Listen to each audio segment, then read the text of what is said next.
ყოველდღიურად ახლოვდება, გვიახლოვდება 4 ოქტომბერი. რაც არ უნდა სხვა მნიშვნელოვანი ამბები ხდებოდეს ჩვენს ქვეყანაში და ხდება ცხადია. რაც არ უნდა მნიშვნელოვანი სხვა ამბები ხდებოდეს ჩვენი ქვეყნის გარშემო და ხდება რასაკვირველია. გვინდა თუ არ გვინდა, თითოეული ჩვენგანის ან ბევრი ჩვენგანის უმრავლესობის ფიქრი დასტრიალებს სწორედ 4 ოქტომბერს. ბევრი ჩვენგანი პირველ პირში ვიტყვი, ფიქრობს, რომ 4 ოქტომბერს არც არაფერი არ მოხდება. როგორც მივა ხალხი როგორც მივა, ისე წამოვა. აი, მერე რა სიზამენო 4 ოქტომბრის დროშების რევოლუციის ლიდერები თუ მესვეურები თუ ის პირები, რომლებიც სათავეებთან არიან, მერე აი შემდგომ როგორ გაამართლებენ საკუთარივე ფიასკოს, ხო? ეს არის საინტერესო, ირონიულად კითხულობენ ცალკეული ჭკვიანი გონიერი მოქალაქეები. და თან ხდებიან იმაზე, რომ პაატა ბურჭულაძე იქნება თუ ნაციონალური მოძრაობა, თუ ის ხვები, ვინც არიან ლიდერთა შორის დროშების რევოლუციის და ანონსებული დროშების რევოლუციისა, ისინი იტყვიან, რომ აი ხალხი არ გამოვიდა და აქედან გამომდინარე არც არაფერი არ მოხდა. ხო, ამაზე თან ხდებიან დროშების რევოლუციის, პაატა ბურჭულაძის, ლევან ხაბეიშვილის დაჭერილი როა და სხვათა ოპონენტები. თუმცა ამ ოპონენტებიდანაც გარკვეული ნაწილი გახარიას გარდა, რამდენადაც ხვდები, აპირებს გახარიას პარტიის გარდა, აპირებს თუნდაც უკანა რიგებში, სადღაც ოპერასთან მეთქი, ასე ვიტყვი, პირველ სკოლასთან თუ გნებავთ, ასე ვიტყვი, ყოფნას ამ აქციაზე, იმიტომ რომ ხვდებიან, ამგვარი აქციები ერთგვარად მოაფამფალებს ამ ბანდა ხელისუფლებას. ხალხმრავალი თუ იქნება აქციები, მით უფრო მოფამფალდება ბანდა ბიზინა ივანიშვილის. თავად დროშების რევოლუციის ავტორები კი მეტისმეტად ოპტიმისტურად არიან განწყობილნი. ყველას არ ვიცნობ, ცხადია, და ვისაც ვიცნობ, ყველასთან არ მაქვს ურთიერთობა ასე პირადი, მაგრამ ცალკეულ პირებს ხანდახან მივწერ ხოლმე როგორ არის საქმეები. არ დავასახელებ თქვენის ნებართვით. და თითოეული მათგანი მე მიწევს წერას Facebook-ზე, როცა მივწერ ხოლმე. თავაზობ, რომ იქნება გადავიდეთ შედარებით, აი Facebook-ი კონტროლდება ჩემიც და მათიც. იქნება და გადავიდეთ და განვაგრძოთ საუბარი უფრო დაცულ სივრცეებში, სიგნალზე, თუნდაც WhatsApp-ზე, ისინი მეუბნებიან, რომ არა, ჩვენ დასამალი არაფერი არ გვაქვს და როგორ არის საქმეები, მე ვეკითხები და ისინი ისევ მიწევენ წერას, მე ცხადი აღარ ჩავეკითხები ხოლმე კონკრეტულად რამე გეგმა აქვთ, თუ აქვთ ეს გეგმა საერთოდ. აღარ ჩავეკითხები ხოლმე, იმიტომ რომ მე მაინც მგონია რომ გვაკონტროლებენ და იმათ ან მათ ნაწილს კი ყოველში ასე პოზიციონირებენ, სულ არ აინტერესებთ სუსი, მამუკა მდინარაძე ბანდიტის უწყება აკონტროლებს თუ არა ჩვენს მიმოწერას არაფერი გვაქვს დასამალი ხალხი უნდა გამოვიდეს და დავასრულებთ. ამის იქით მე გეგმის თაობაზე გურახთ კითხვით არც არაფერი მსმენია და ალბათ არც უნდა ვიცოდე მე, ასე უნდა ვთქვა რიგითმა დემონსტრანტმა, რომელიც პროცესებს დააკვირდება და ცხადია მიესალმება ნებისმიერ რევოლუციურ ცვლილებას, იმიტომ რომ ეს ბანდა ხელისუფლება რუსული ოცნება აქედან უნდა წავიდეს და წავიდეს სამარადისოდ, აი აღარც რევანშიც აღარ უნდა შეძლოს, აღარც უნდა დაბრუნდეს ბიზინა ივანიშვილი და ასე შემდეგ. მაშ რა მოხდება 4 ოქტომბერს კიდევ ერთხელ დავსვათ ეს კითხვა. მე პერსონალურად არ ვიცი, მე ვერ გეტყვით, ვერ მოგატყუებთ და ვერ გეტყვით, რომ რევოლუცია აუცილებლად შედგება, თუმცა მე ვალდებული ვარ იმდენად გვინდა ერთი და იმდენად აუცილებელია ამ ხელისუფლების შეცვლა, აუცილებელია ხელისუფლება წოდებული ბანდის ქართული ოცნების შეცვლა, რომ მე ვალდებული ვარ თქვა, თქვენ მოგაწოდოთ ოპტიმისტური ანალიზი. მე ვალდებული ვარ გითხრათ, რომ მინიმუმ მოფამფალდება და თუ შეცდომებს დაუშვებს ბანდა ხელისუფლება, ისი ალბათობაც საკმაოდ მაღალია, ეგრა მაგის პასუხია, თუ შეცდომებს დაუშვებს უფრო მოფამფალდება. და ნებისმიერ შემთხვევაში დღე მოკლეა, ყოველდღიურად მცირდება იმ დღეების რაოდენობა, იმ პერიოდის ხანგრძლივობა, რა პერიოდითაც უნდა დარჩეს ქართული ოცნების ბანდა საქართველოს ხელისუფლებაში კი არა ძალაუფლების კვერთხის მფლობელი.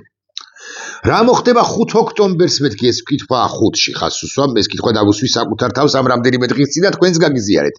ფიქრები ამის თაობაზე, მე ვუთქვი, რომ 5 ოქტომბერს მე პერსონალურად ვიქნები ისევ რუსთაველის გამზირზე, თუ 4 ოქტომბერს არც არაფერი არ მოხდება. ანუ თუ მივალთ და წამოვალთ. იმიტომ რომ პროტესტი რუსთაველზე როგორც ასეთი, არა მხოლოდ ჩემს მიერ ცხადია, მე ალბათ 1000-ზე სიმოქალაქე როა, იმათზე უკანა ვარ ბევრად, ხო? ჩვენს მიერ შესანარჩუნებელია მარტივად რომ ვილაპარაკოთ, რუსთაველი ისევ გადასაკეტია, მიუხედავად იმისა, რომ ახალი აღმართი დაიწყება 4 ოქტომბერს, ახალი და უფრო რთული აღმართი დაიწყება 4 ოქტომბერს რევოლუციის ვერ შედგენის შემთხვევაში, მაგრამ ეს არ ნიშნავს იმას, რომ რევოლუცია ვერცერთ შემთხვევაში ვერ შედგება, კი არსებობს საფუძვლიანი ანალიზი იმის თაობაზე, რომ მოლოდინი ასწიეს მესვეურებმა დროშების რევოლუციისა და ფრუსტრირება საზოგადოებისა, აპათია საზოგადოებისა შედგება მოხდება, როცა არც არაფერი მოხდება, რაც არაფერი შეიცვლება, მაგრამ მეორე თუ მესამე მხრივ რა შანსი გვაქვს განა, მე მაქვს ეს კითხვა და გულწრფელი. სხვა რა შანსი გვაქვს? ბიზნე ივანიშვილი არჩევნებს დანიშნავს და რომც დანიშნავს ობიექტურად ჩაატარებს. ბიზნე ივანიშვილი ძალაუფლების კვერთხს მეორედ ვახსენებ, ხელიდან გაუშვებს. ეს ხომ ის პიროვნება, ის პერსონა, ის მნიშვნელოვანი ძალაუფლების და დიდფულიანი პერსონაა, რომელიც იმავდროულად გარდა იმისა, რომ არის რუსეთის FSB-ს მიერ მართული, გარდა ამისა აქვს ჩემი მოსაზრებით გარკვეული, აბა მე რა უფლება მაქვს ამის თქმისა, მაგრამ ადეკვატურობის პრობლემები. ის ადეკვატურად არც საქართველოში და არც მსოფლიოში ან გარშემო მიმდინარე მოვლენებს არ აღიქვამს, არ აფასებს, ასე არ ქმედებს, ხო? ადეკვატურად არ ქმედებს. შენ რა ცხადიაო? მიკითხავს მეც და უკითხავთ სხვებსაც. შენ რა ცხადია კი საერთოდ. ნამეტანი ხშირად ხომ არ ეხუტება აწ გარდაცვლილ თუ აწ აღარ ცოცხალ ბაობაბის ხეებს ან გადის მათ ეგრეთ წოდებულ სასაფლაოზე. კარგით, ბიზნე ივანიშვილის ფსიქოლოგიური ან ფსიქიკური მდგომარეობის შეფასება ამ ბლოგის თემა ყოველ შემთხვევაში არ არის და კვალიფიკაციაც გულახდილად გეტყვით, მე პერსონალურად არ მეყოფა, რომ მისი სხეულის ენით ასე მაგალითად ან რიტორიკის მიხედვით განვსაჯო ბიზნე ივანიშვილი რამდენად სწორია, არა ადეკვატურების მეტი რა არის ჩვენს ქვეყანაში საბოლოო ჯამში და ფსიქოლოგიური პრობლემები სავსე ადამიანების მეტი ფსიქიკურებითაც რეალურად. ახლა ვისაუბროთ იმაზე კვლავ რა მოხდება 4 ოქტომბერს. რაღაცა მოხდება, აი ახლა ასე უნდა ვთქვა. რაღაცა მოხდება აუცილებლად. რაღაცა მოხდება ან ცუდი, ან ცუდზე ცუდი, ან უკეთესი, დღევანდელზე უკეთესი. მოდი განვიხილოთ თითოეული მათგანი, თითოეული ამბავი. თუ რევოლუცია ვერ შედგა და ბიზნე ივანიშვილმა პერსონალურად გადაწყვიტა ამის გამო დასაჯოს ქართული საზოგადოება, ცუდზე ცუდი ან ცუდზე უარესი არის შემდეგი ამბავი. ის უკვე 5 ოქტომბრიდან საქართველოში დაიწყებს საკუთარი ავტორიტარიზმის გამყარებას და გადავა აგრძელებს დიქტატორული ნაბიჯების გადადგმას და მოსკოვიდან მიღებული დავალების შესაბამისად, ჩემი მოსაზრებით 31 დეკემბრამდე მოათავებს ამ პროცესს. რას ნიშნავს ეს? პოლიტიკური პარტიების გაუქმებას, რას საკვირველია? ეს ნიშნავს არასამთავრობო ორგანიზაციების სრულად გაუქმებას, ამოშანთვას და ცალკეული არასამთავრობო ორგანიზაციების ლიდერების დაპატიმრებას პირდაპირ მნიშვნელობით. ეს ნიშნავს გაგიკვირდებათ და პოლიტიკოსების დამატებით პოლიტიკოსების დაპატიმრებასაც, ვინც მას ნერვებს ან შუბლის ძარღვს, ნერვებს უშლის ან შუბლის ძარღვს, რომელიც ბიზნე ივანიშვილს ცხადია არ აქვს, ხო? კიდევ დამატებით აწვება ჭყლეტს. ეს ნიშნავს მედიაში შესვლას პირდაპირ მნიშვნელობით და დახურვას ტელეპირველისა და ფორმულასი და ყველაფრის განაცლის სფერებას არ არიან ადამიანები, არ არის პრობლემა ამ პრინციპით სიაროს. გადაწყვეტს ბიზნე ივანიშვილი ამას, მისი არაორდინალური და ხასიათიდან გამომდინარე, ქმედებებიდან გამომდინარე, მიდგომებიდან გამომდინარე, აგრეთვე შესაძლოდ იქიდან გამომდინარე, რომ შესაძლოდ ის შერაცხადი სულაც არ არის და გასაკვირველი ექიდან გამომდინარე რომ მოსკოვიდან დავალებებს ამგვარს შეიძლება მიიღოს დავალებები ამგვარი შეიძლება მიიღოს ბიზნა ივანიშვილმა შეიძლება ეს ყველაფერი მართლაც რომ გადაწყვიტოს და კვლავ ვიმეორებ ჩემი ანგარიშით ჩემი პროგნოზით 31 დეკემბრამდე ოღონდ 5 ოქტომბრიდან შეიძლება საგანგებო მდგომარეობა მართლაც გამოაცხადოს და 5 ოქტომბრიდან და მოამთავროს პროცესი მაგრამ ეს არ არის ერთადერთი სცენარი 5 ოქტომბრიდან მე კვლავ ვიმეორებ ვეფუძნები კი არა ვამბობ იმაზე საუბრობ იმაზე თუ დროშების რევოლუცია როგორც ასეთი დამარცხდა ანუ 4 საათში როგორც ბატონი ბურჭულაძე პაატა ბრძანებს ხელისუფლებად წოდებული ბანდა არ წავიდა და დროებითი მთავრობა ვერ ჩამოყალიბდა და ასე შემდეგ და პროცესი მოიგო აი ეს კონკრეტული დღე და ეს პროცესი მოიგო ბიზნა ივანიშვილმა ის ამ შემთხვევაში გადაჭყლեց ყველას პოლიტიკოსებს არასამთავრობო ორგანიზაციებს მედიას ამ სცენარის მიხედვით მაგრამ არის კი ეს ერთადერთი სცენარი მე გეკითხებით თუ 200,000 მოქალაქე გამოვიდა ქუჩაში მართლაც და შეცდომები დაუშვა ფორმალურად კობახიძის ხელისუფლება მაგალითად დაარბია შემოვიდა ამ ფიზიკურ შეპირისპირება და აპირისპირებაში შეხლა შემოხლაში გაიწაცა და გასული წლის ნოემბერ დეკემბერ იანვარ და მიმდინარე წლის იანვრის პრაქტიკა გაიმეორა თუ ახალი რეპრესიული ტალღები დაიწყო კობახიძემ და ასე შემდეგ ხომ არ მოხდება შემდეგი რამ ხომ არ დაკლავს პოლიტიკურ დაკლას გულისხმობ ბიზნა ივანიშვილი ირაკლი კობახიძეს და ხომ არ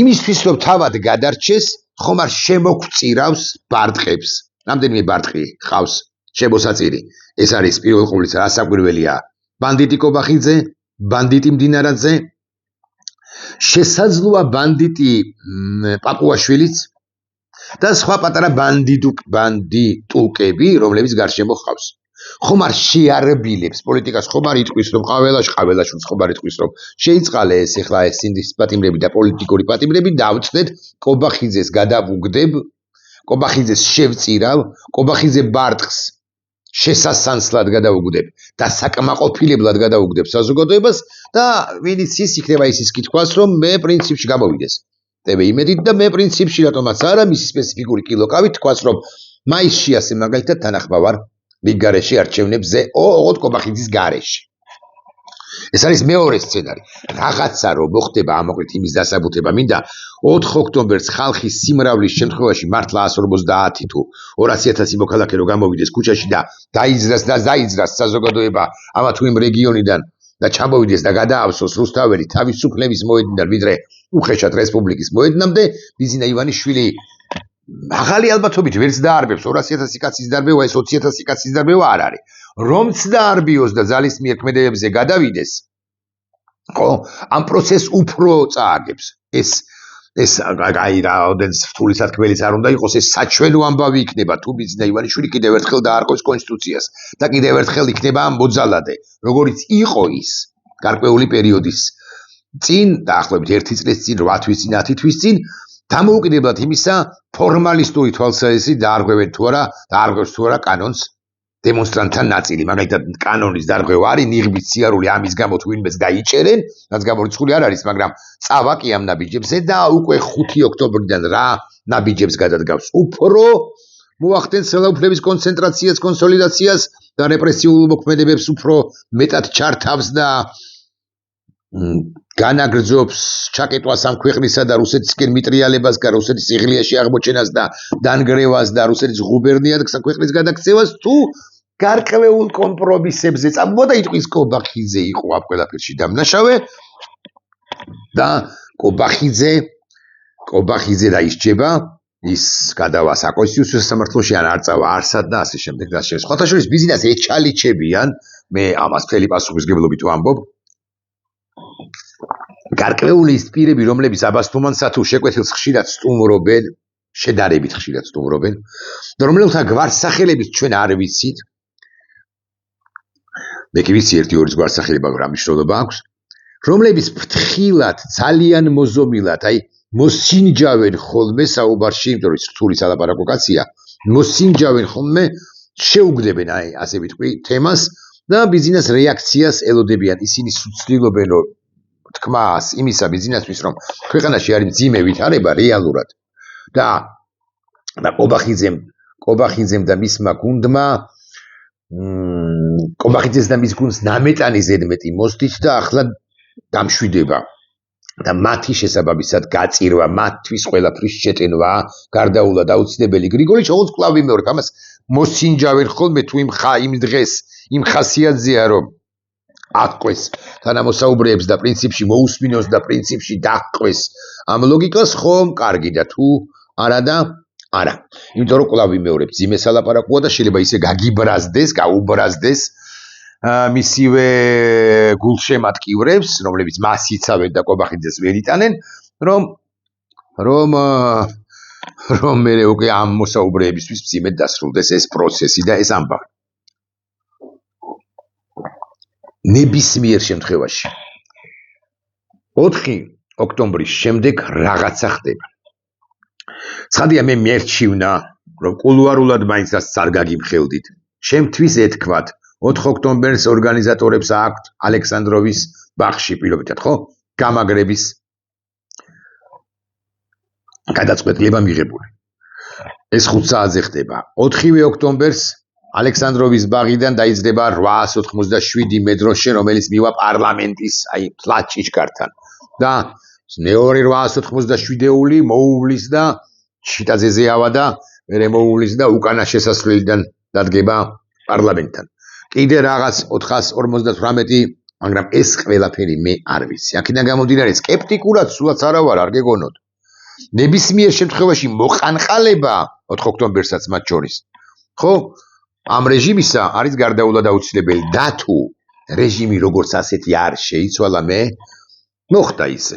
სამწუხარო ამბავი მოხდა პირდაპირ გეუბნებით, მე გელოდებით თქვენ 5 ოქტომბერს საღამოს საათებში 9-ზე, ასე მაგალითად პირველ სკოლასთან. და მე ვიქნები პირველ სკოლასთან, ისევე როგორც ჩემზე ძლიერები, ჩემზე მაგრები, ჩემზე სწორები, ჩემზე კარგები, ჩემზე პატრიოტები იქნებიან პირველ სკოლასთან იქნება თუ რუსთაველის გამზირზე.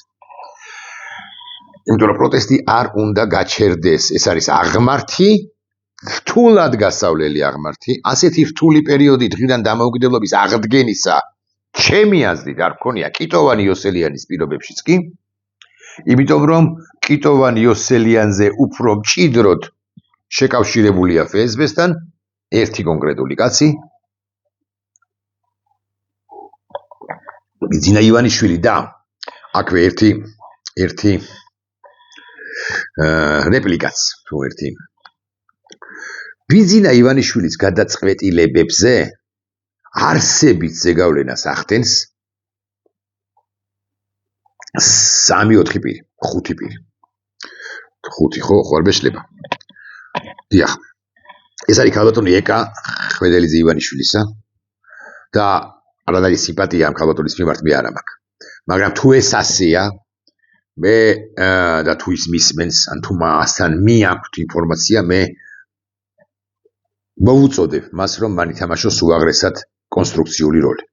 ძალიან რთულ მოსახვევშია მისი და მისი მშობლების და მისი შვილების ქვეყანა, მისი მეუღლის ქვეყანა და თუ ეს შესაძლებელია, არა ვარ დარწმუნებული, არამედ პირიქით დარწმუნებული ვერ მოახერხებს ამას და არც მოახერხებს, მაგრამ აი ხო შეიძლება ადამიანი ცდებოდეს.